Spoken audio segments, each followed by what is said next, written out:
Körfez'in bölgesel ve küresel meselelerdeki artan rolü yalnızca bir hırs meselesi değil. Pek çok açıdan aynı zamanda bir zorunluluk. Ekonomik, demografik ve jeopolitik kırılganlıklara bir yanıt aslında. GZT10 Orta Doğu serisinin bu videosunda Trump'ın son turuyla gözlerin yeniden çevrildiği Körfez'e dair genel bir tarihi arka plan sunacak. Körfez ülkelerinin artan rolünün arkasındaki dinamikleri daha iyi anlamaya çalışacağız.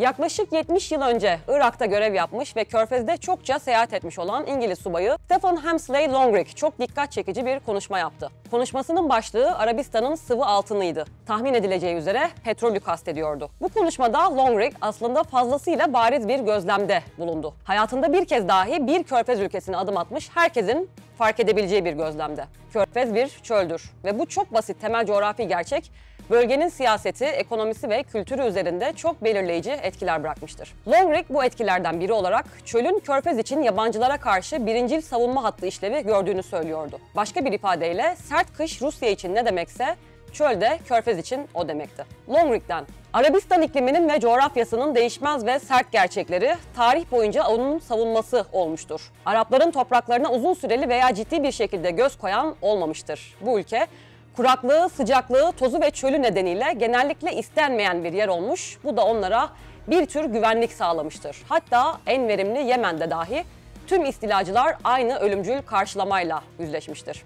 Bugün gelinen noktada artık söylemeye gerek dahi yok. Körfez aynı Körfez değil. Aksine artık son derece arzu edilen bir bölge. Zira her şeyden önce dünya petrol rezervlerinin yaklaşık %30'u, doğal gaz rezervlerinin ise %20'si burada. Bu kaynaklardan elde edilen gelir sayesinde Körfez ülkeleri dünya üzerindeki en zengin bölgelerden biri haline geldi. Bu zenginlik Dünya Bankası verilerinde açıkça görülüyor. Körfez ülkeleri arasında kişi başı geliri en düşük olan Umman bile 2023'te 21.500 dolarlık seviyeye sahipti. Aynı yıl dünya ortalaması sadece 13.100 dolardı. Yani 8.000 dolar daha düşük. Dışarıdan bakıldığında her şey Körfez için çok iyi görünüyordu. Ancak ünlü Amerikalı iktisatçı Milton Friedman'ın da sözünü hatırlayalım. Bedava yemek diye bir şey yoktur. Nitekim Körfez için de bu zenginliğin bir bedeli oldu. O bedel güvenlikti. Körfez Arapları artık eskiden olduğu gibi istenmeyenin, arzu edilmeyenin güvenliğine sahip değil. Zira toprakları artık çok değerli, taşları toprakları sıvı altın. Ve daha önce savunma hattı işlevi gören çöl artık geçmişteki kadar etkili değil. Modern savaş teknolojisi çölün olumsuz etkilerini devre dışı bıraktı. Eğer Körfez Batı Avrupa'da ya da İskandinavya'da olsaydı belki daha avantajlı olabilirdi. Ancak burası Orta Doğu. Körfez'in yakın komşularına bir göz atalım. İran, Irak, Ürdün, Mısır, Sudan, Cibuti, Eritre, Somali, Yemen. Ne görüyoruz? Körfez'den çok daha yoksul ülkeler. 2023'te Orta Doğu ve Kuzey Afrika bölgesinin ortalama kişi başı geliri 8.500 dolardı. Ama bu rakamın içinde Körfez ülkeleri de var. Onları çıkardığımızda rakam dramatik bir şekilde 3.700 dolara düşüyor. Körfez'in en zengin olmayanı komşularının en zengininden bile 4 kat daha zengin. Peki mevzu sadece fakirlik mi? Hayır. Bu ülkelerin neredeyse tamamı son 200 yılda tekrar şiddet deneyimi yaşadı. Savaşlar, darbeler, iç savaşlar, devrimler. Hamit Bozarslan'ın Orta Doğu'da Şiddet kitabı bu konuda iyi bir referans. Haritaya baktığımızda Körfez'i Orta Doğu'nun parçası olarak görürüz. Ama aslında Körfez aynı zamanda Hint Okyanusu'nun da bir parçası ve bu okyanus üzerinden Güney Asya ve Doğu Afrika ile derin bağlara sahip. Bu okyanus, Körfez ekonomisinin can damarını oluşturan enerji ihracatının ana yolu. Tüm bu anlattıklarımızın anlamı şu: Körfez'in güvenliği son derece kırılgan. Sadece kendi iç istikrarlarına değil, çevre ülkelerdeki düzen ve istikrara da bağlı. Bu yüzden Körfez ülkelerinin bölgesel ve küresel siyasetteki artan rolü, liderlerin gelişmeleri proaktif biçimde yönlendirme çabasının da bir sonucu. Esas amaç bölgede oluşabilecek riskleri en aza indirmek. Suudi Arabistan'ın bu yöndeki adımlarını 1950'lerden itibaren görüyoruz. Diğer Körfez ülkeleri ise önce İngiltere'den bağımsızlıklarını kazanmaları, daha sonra da küresel siyaseti öğrenmeleri gerektiği için sürece daha geç katıldılar. Bugünse hepsi kendi jeopolitik oyunlarını oynuyor. Ancak tüm bunlara rağmen yapılması gerekenlerle yapılabilecek olanlar arasında, başka bir deyişle idealler ve gerçekler arasında derin bir uçurum da söz konusu. Çünkü Körfez'in çok kritik bir yapısal sorunu var: nüfus zayıflığı. Bu, başta bahsettiğimiz çölün domine ettiği bir coğrafyanın mirası. 1950'de Körfez ülkelerinin toplam nüfusu sadece 2.5 milyondu. Bugünse bu sayı 57 milyon civarında. Ama bu nüfusun %45'i vatandaş değil, yabancı. Yani toplamda 26 milyon yerli nüfustan söz ediyoruz. Aynı yıl komşu ülkelerin toplam nüfusu 370 milyon civarında. Yani Körfez'in yerli nüfusunun 14 katı. Peki bu neden önemli? Çünkü nüfus zayıflığı caydırıcı askeri kapasite geliştirmeyi zorlaştırıyor. Bu özellikle küçük körfez ülkeleri için çok daha ciddi. 2024'te Bahreyn'in sadece 8.200, Katar'ın 16.500, Kuveyt'in 17.500, Umman'ın 42.600, Birleşik Arap Emirlikleri'nin ise 63.000 aktif askeri vardı. Aynı dönemde İran 600.000, Mısır 439.000, Irak 193.000, Sudan 105.000 ve Yemen 40.000 askerle çok daha güçlü ordulara sahipti ki Yemen'de Husi güçlerini de eklersek bu sayı 100.000'lere kadar çıkıyor. Bu açığı kapatmak için Körfez ülkeleri orantısız derecede büyük askeri harcamalar yapıyor. 2023'te Suudi Arabistan'ın askeri harcaması 75.8 milyar dolardı. Türkiye'nin 15.8, İran'ın 10.2, Mısır'ın ise 3.1 milyar dolar harcadığını düşünürsek fark çarpıcı. Diğer Körfez ülkeleri de küçücük ordularına rağmen milyarlarca dolar harcamalar yapıyor. 2023'te Kuveyt 7.7, Umman 5.8, Bahreyn 1.3 milyar dolar harcama yaptı.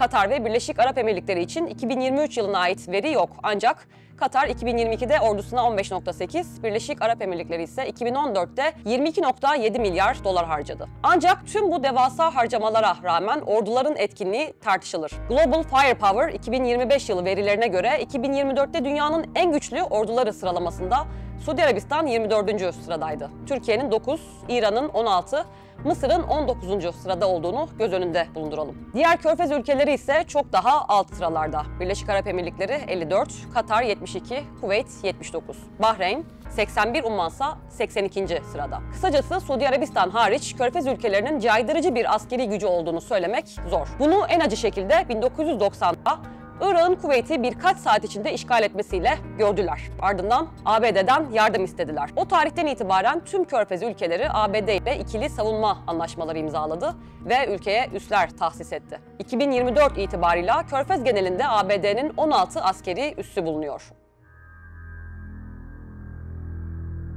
Kısacası Körfez güvenlik açısından büyük ölçüde ABD'ye bağımlı durumda. Bu bağımlılıkla ilgili 3 temel sorun var. İlkini açıkça ifade edelim. Körfez liderleri ABD'yi zaman zaman rüşvet olarak da adlandırılabilecek aşırı harcamalarla sürekli olarak beslemek zorunda. Trump'ın trilyon dolarlık son Körfez turu bunun iyi bir örneği oldu. Askeri harcamalar bu tür aşırı harcamalar içinde en önemli kalemlerden biri. Washington'daki lobi faaliyetleri de aşırı harcama kalemleri arasında politikayı yönlendirme bağlamında etkisi de olabilen bir diğeri. İkinci olarak Körfez ülkeleri bölgesel ve küresel meselelerde ABD baskısına son derece açık. ABD ile çok fazla ters düşemez. Bu riski çok fazla göze alamazlar. Üçüncü ve son olaraksa ABD'nin orta ve uzun vadede güvenilir bir güvenlik ortağı olup olmadığı sorusu var. Bu soru Körfez için ilk kez 2003'te ABD'nin Irak'ı işgal etmesiyle ciddi bir biçimde gündeme geldi. Zira bu işgal Körfez ülkelerinin güvenlik çıkarlarını tamamen göz ardı ederek gerçekleştirilmişti. O günden beri Körfez ülkeleri bu soruyu kendilerine soruyor ve alternatif çözümler arıyor. Daha önce de vurguladığımız gibi Körfez'in bölgesel ve küresel meselelerde artan rolü büyük ölçüde bu gelişmelerin yaratabileceği güvenlik risklerini azaltma arzusuyla ilgili. Ama aynı zamanda ABD'ye duyulan güvenin giderek azalmasıyla da alakalı. ABD'nin daha uzun bir süre Körfez'deki ana güvenlik aktörü olacağı karşılıklı menfaatler açısından hemen hemen kesin gibi. Çin'in bölgede artan nüfuzuna rağmen güvenlik alanında bir sorumluluk üstlenmeyi istediği de şüpheli.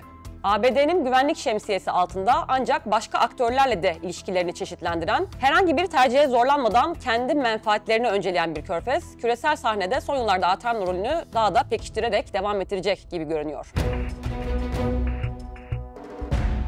Nitekim Trump'ın son gezisi de bunun işaretlerini vermiş oldu. ABD Başkanı Donald Trump ikinci döneminin ilk resmi yurt dışı ziyaretini, Papa'nın cenazesi için Vatikan'a yaptığı kısa ziyaretin niteliğinin farklı olduğunu not edelim. Daha önce ilan ettiği üzere Körfez'e yaptı. İlk başkanlık döneminin ilk ziyaretini de Mayıs 2017'de Suudi Arabistan'a yapan Trump'ın bu gezisi pek çok bakımdan farklılıklar ve ilkler barındırdı. Bu farklardan en kayda değeri Trump'ın bu kez Körfez turunda Suudi Arabistan'ın yanı sıra Katar ve Birleşik Arap Emirlikleri'ni de programa dahil etmesiydi. Bu durum değişen bölgesel konjonktürün etkisiyle Körfez ülkeleri arasında artık ayrılığın değil uyumun hakim olduğunun, ülkelerin ekonomik menfaatleri öncelediğinin ve Trump'ın Körfez'e geçmiştekinden farklı olarak bölücü veya ayrıştırıcı değil daha bütüncül bir yaklaşım benimsediğinin göstergesiydi. Trump o dönem Katar'ı Körfez'in problemli ülkesi olarak gören ve göstermeye çalışan bölge liderleriyle bir araya gelmiş. Nitekim ziyaretten hemen bir ay sonra Suudi Arabistan, Birleşik Arap Emirlikleri ve Bahreyn'in de aralarında bulunduğu 4 ülkenin Katar'a yönelik ablukası başlamıştı. Bugünse bir zamanların ablukacı ülkeleriyle abluka uygulanan ülke aynı turda uyum içinde birbirini takip eden duraklar oldu.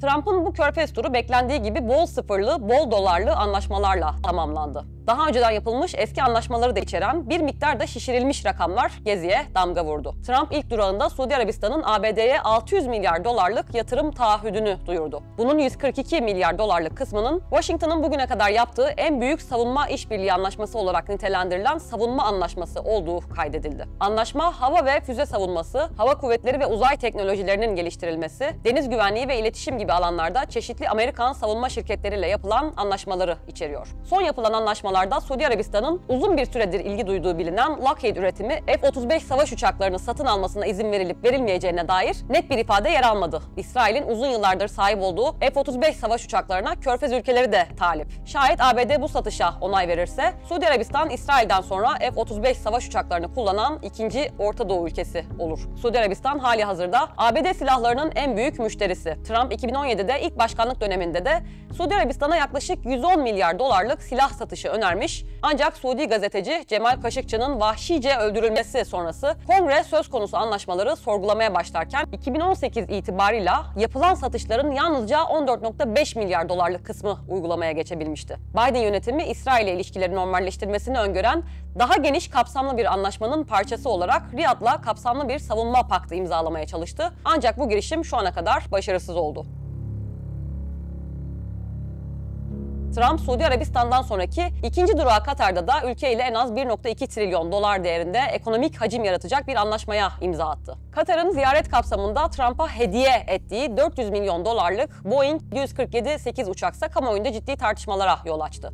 ABD Başkanı son durağı olan Abu Dhabi'de ise ülkesiyle Birleşik Arap Emirlikleri arasında 200 milyar doları aşan ticari anlaşmaların müjdesini verdi. Trump böylece toplamda 3 Körfez ülkesiyle 2 trilyon doları aşan yatırım anlaşmaları yaparak evine oldukça karlı döndü. Elbette söz konusu anlaşmaların ne kadarının hayata geçeceği muamma. Ancak Trump'ın son turunun bir nevi güven tazelediği ve taraflar arasındaki ilişkilerin herkesin menfaatine olacak şekilde devam edeceği daha uzun bir süre için görülüyor.